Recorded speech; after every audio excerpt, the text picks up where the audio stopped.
High friends, welcome to Root Infotech. আজ আমরা জানব কিভাবে কম্পিউটারের স্পিড বাড়ানো যায়। তো প্রথমেই আমরা রান অপশনে যাব, গিয়ে লিখব TEMP টেম্প, তারপর কন্টিনিউ করে এখানে যে সমস্ত ফাইলগুলো আছে সেগুলোকে আমরা শিফট ডিলিট প্রেস করে ডিলিট করে দেব। এগুলো সবই আননেসেসারি ফাইল। এরপর আমরা আবার যাব রান অপশন এবং লিখব %TEMP টেম্প, আবার পার্সেন্টেজ। তারপর এখানে যে সমস্ত ফাইলগুলো আছে সেগুলো শিফট ডিলিট প্রেস করে ডিলিট করে দেব। করব কন্টিনিউ। ওকে,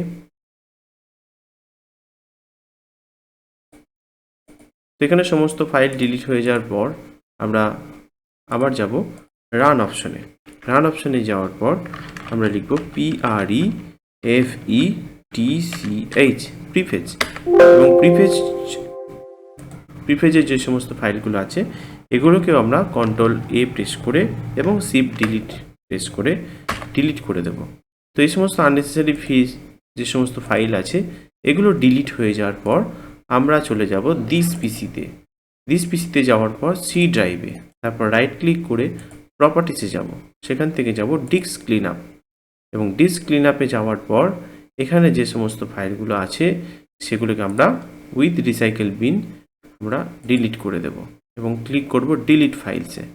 তো যে সমস্ত আননেসেসারি ফাইল আছে রিসাইকেল বিনে যত ফাইল আছে সেগুলো অটোমেটিক ডিলিট হয়ে যাবে। এটা হওয়ার পর আমরা চলে যাব টুলস অপশনে যাওয়ার পর আমরা ক্লিক করব অপটিমাইজ, এবং অপটিমাইজে ক্লিক করার পর সি ড্রাইভের ওপর ক্লিক করে অপটিমাইজে ক্লিক করব।